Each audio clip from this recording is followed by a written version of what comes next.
Welcome to Live Interactive English. I'm your host, Nina. And I'm Matt. And today we're looking at part 2 of the story behind Suzanne Collins' success. Yeah, that reminds me of, how Suzanne Collins wrote the book before the movie came out. The Hunger Games series, became a major movie franchise, and now there's a whole series of movies, and they're even making prequel movies, ones before the series. Yeah. So it's one of these big successes of, someone who took their books and they became, a very popular series of movies. Yeah, there are many, right? So like Harry Potter is one of them. Harry Potter's one of the most famous, and I think there's going to be a new TV show coming out as well. Oh, wow. Where they remake the Harry Potter books. That would be so cool. And what else is there? Like Lord of the Rings is one of them. Definitely Lord of the Rings. The Twilight series. Twilight, yes. Twilight is another just like the Hunger Games, another young adult series which has become a huge success in the movies. And yeah, I think many young people, through the years could read these books as they were growing up, and then when the movies come out, they could relive it again.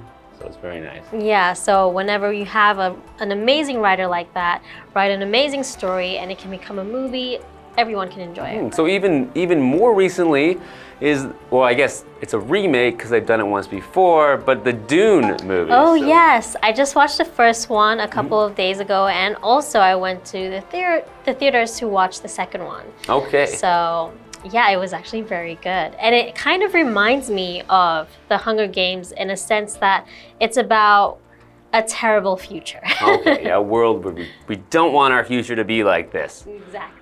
All right, well, we're going to learn more about Suzanne Collins and how she has become so successful when we come back after this.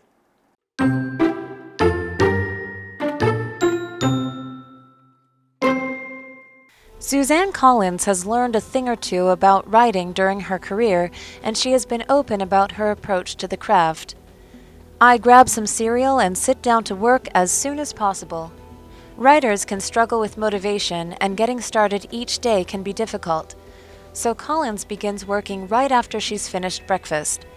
By starting to write immediately, she avoids possible distractions that may prevent her from getting the work done.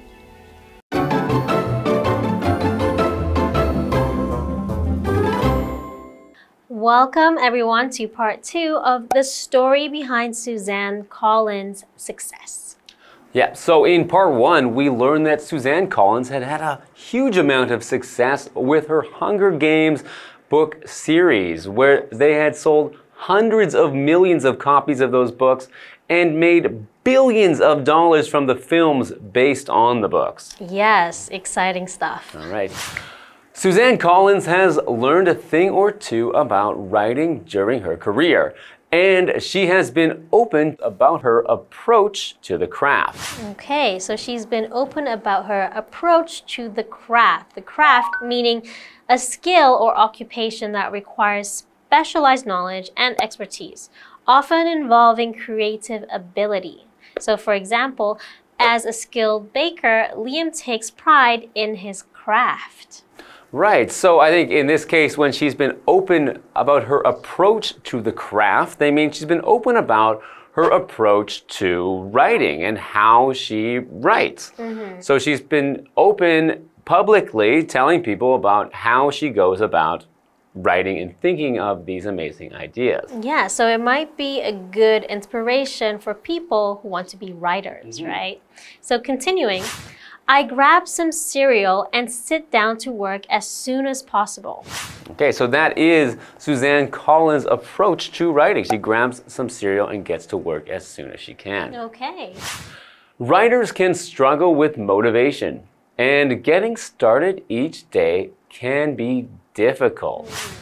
Okay, so motivation is the desire or willingness to do something.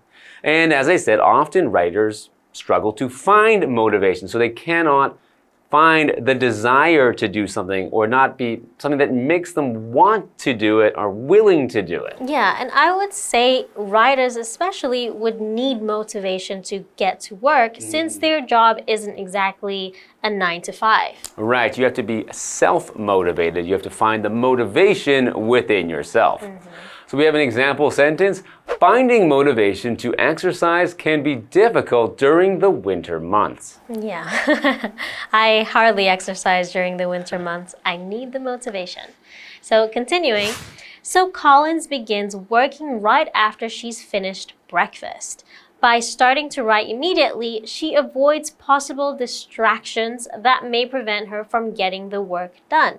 So her routine is she has a bowl of cereal and immediately gets to work. So she doesn't sit down and watch TV for a while or read the newspaper. She just gets straight to work so she can avoid these possible distractions.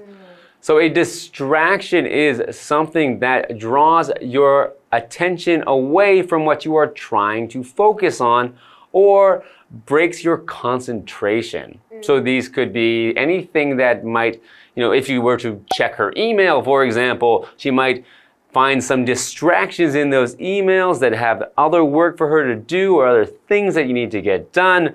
But by just going straight from breakfast to work, she can get things done as quickly as possible and not have to worry about any distractions. Yeah, I'm sure all students have the possibility of getting distracted in class, right? So I think that's why usually you're not allowed to use your phones. Oh yeah, so I think that's something that is one of the most common distractions is when people pull out their phones when you're trying to do something. Exactly. So I wonder if she, I always find when I try to sit down on my computer and do work, the computer itself is so full of distractions that it makes me, you get the whole world's right there on the internet. True. So I wonder if she uses a computer with no internet, because I think for me that would be very helpful for avoiding these kinds of distractions. Maybe just go on airplane mode when you have to get your work done, right? That's right.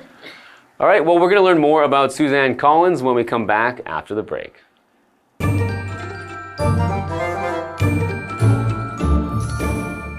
Hello， 大家好，我是 Hanny。我们今天要来看看苏珊·柯林斯所分享的写作方法。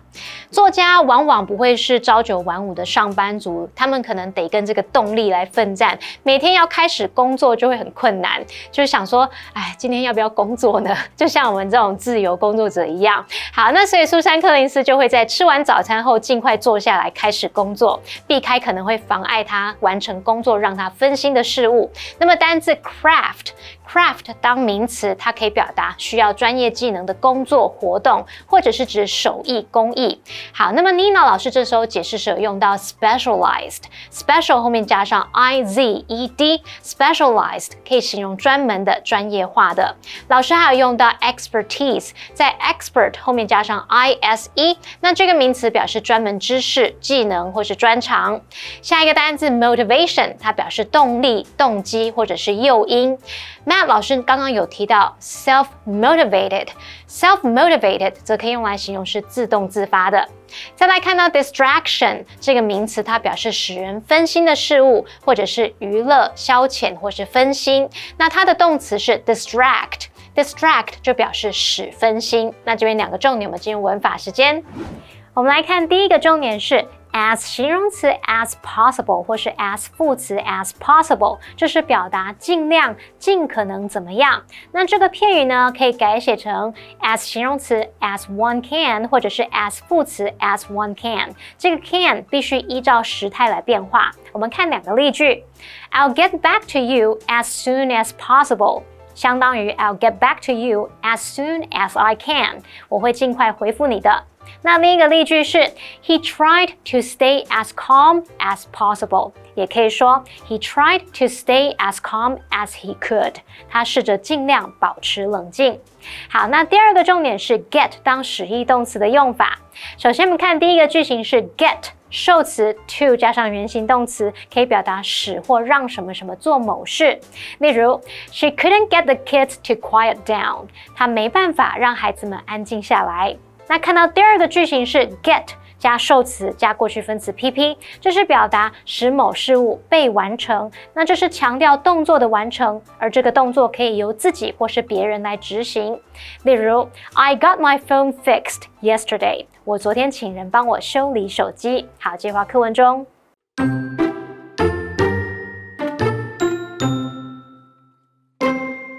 A lot of people tell writers to write about what they know, but I always like to add that they should write about things that they love. What you know and what you love may not always be the same thing. When you write about things you love, your enthusiasm will come across in your writing. Don't be limited by the world around you. Use your creativity. If you have an interest in writing, then you could do worse than listen to Suzanne Collins's advice. Her imagination has given the world an entire fictional universe that readers and moviegoers alike enjoy. Remember, if you have a good idea and you work at it, then the sky's the limit.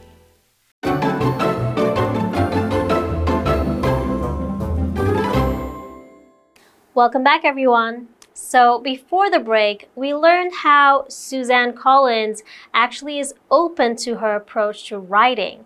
And the first thing that she does to help her writing is after breakfast, she gets straight to work, right? So that's the first thing that kind of helps her avoid distractions. That's right. Okay, so here we have another quote from Suzanne Collins about her process.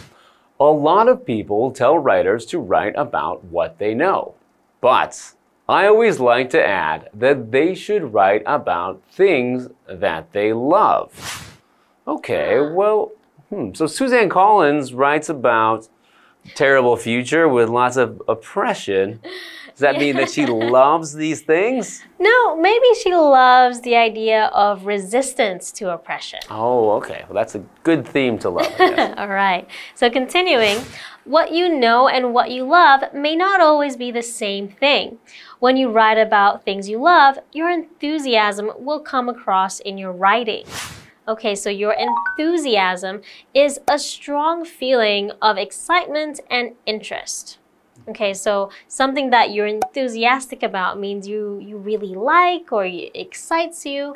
And an example sentence would be, Harry's enthusiasm for soccer was obvious. Okay, so Harry's a big soccer player or a big soccer fan because his enthusiasm's obvious. Okay, continuing with the article, don't be limited by the world around you.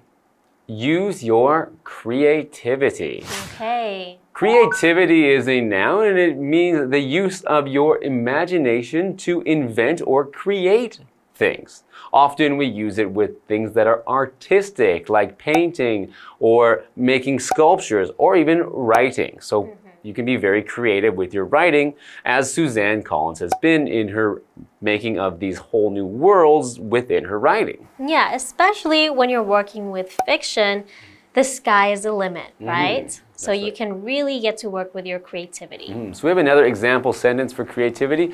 Sophia used her creativity to solve the problem. Okay, creative solutions. Continuing. If you have an interest in writing, then you could do worse than listen to Suzanne Collins' advice. Her imagination has given the world an entire fictional universe that readers and moviegoers alike enjoy. Okay, so not only people who love reading books, but also people who love watching movies can enjoy this series. That's right, moviegoers are people who go to movies. Yeah. So remember, if you have a good idea and you work at it, then the sky's the limit. That means you don't really have a limit, right? Yeah, when we say the sky's the limit, it means, yeah, the sky is endless, so there's no limit. Okay, so she has used imagination to create these fictional worlds. So your imagination means what you're using your mind for to make images, make pictures within your mind. So when you think of a picture of something or a vision of something, you are using your imagination. So for example, by using her imagination, she turned the ordinary room into a magical kingdom. Wow.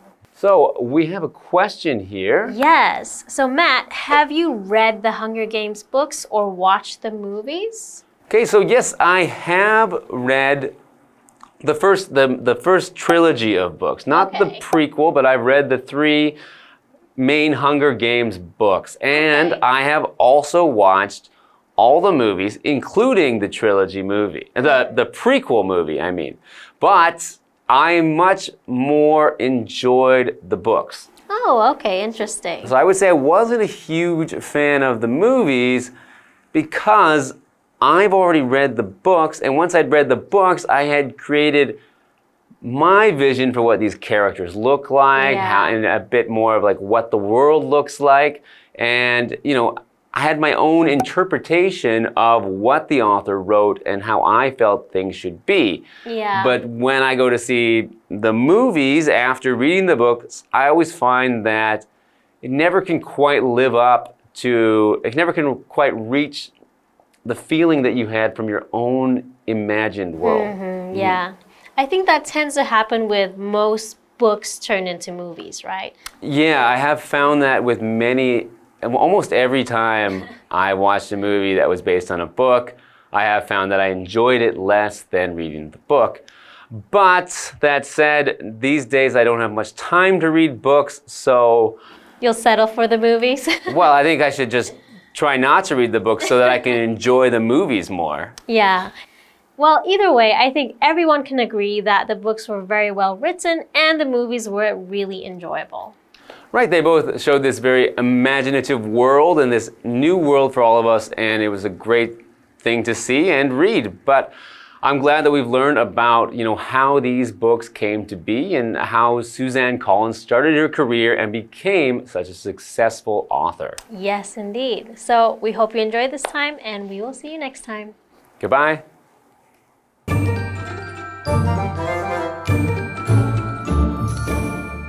苏珊·柯林斯有提到，很多人告诉作家要写他们知道的东西，但他总是想要补充，就是应该要写自己喜爱的东西。当你在写自己喜爱的东西时，热情就会在写作当中展现出来。那不要被你周围的世界所局限了，我们要运用想象力。像苏珊·柯林斯的想象力，就为世界提供了一个读者和电影观众都喜欢的完整虚构宇宙。当你有好的构想，然后再努力的下功夫，那就会有无限的可能咯。好，单字 enthusiasm 它表示热忱或是热情 ，creativity 表示创意创造力 ，imagination 表示想象力或是幻想。另外文中它用到 the sky is the limit，the sky is the limit， 它字面意思就是天空是界限，那是用来表达有无限的可能，没有任何限制。那 Matt 老师这时候用到一个形容词叫 endless， 在 end 后面加上 less， 那可以形容是无止境的、无休止的。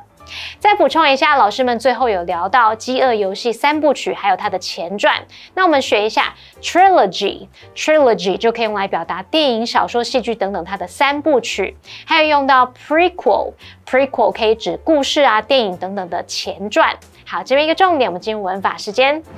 这边我们来学习复合关系代名词 what 的用法。What 当复合关系代名词时，就等同于 the one that 或是 the ones that 或是 the thing that the things that。那么 what 引导的名词子句呢，可以当主词、受词或是补语用。当主词的话，要把它视为单数哦。我们看3个例句。第一个例句是 What he did was very honorable。他所做的事很值得尊敬。那么名词子句 what he did 是当主词用，要视为单数，所以我们后面搭配了单数动词 was。好，第二个例句是 I don't know what she's talking about。我不知道她在说什么。那名词子句 what she's talking about 是当受词用，也就是动词 know 的受词。第三个例句是 This is what I've been looking for。这就是我一直在寻找的东西。那名词子句 what I've been looking for 这是摆在 be 动词后面来当主词补语，用来补充说明那个主词，让语义完整。好，那以上今天的讲解，同学别走开，马上回来哦。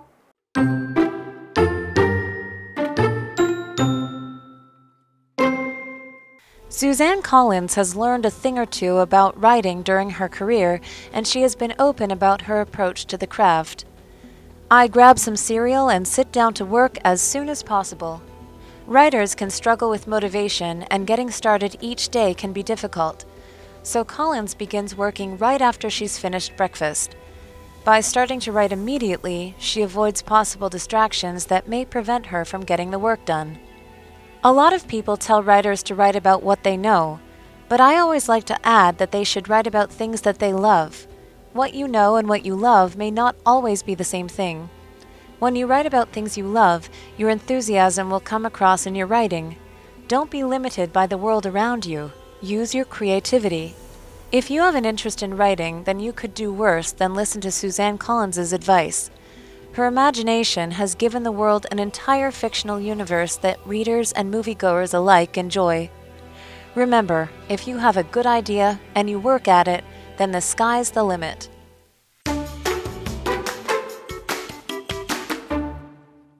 Let's go visit the War and Peace Memorial Park and Theme Hall. So a lot of times we see the word memorial. What exactly is a memorial? It's usually a structure or statue that is built to remember a person or an event. Usually this person or this event is very important to history. Now, memorial, a good way to remember it is it's very similar to the noun memory or the verb memorize, and it all has to do with remembering something. All right, let's check out the video. The War and Peace Memorial Park on Beigan Island is the first park of its kind. The park includes many strongholds that were used for war. Stronghold number 8 displays the weapons used to guard the island. Stronghold number 12 was turned into an exhibition center. The center describes the history of military rule on the Mazu Islands.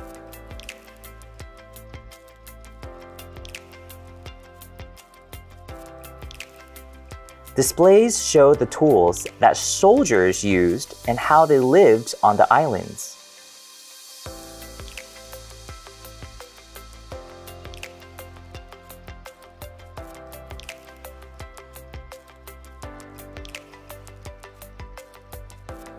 Learn about the war history of Mazu at the War and Peace Memorial Park and Theme Hall.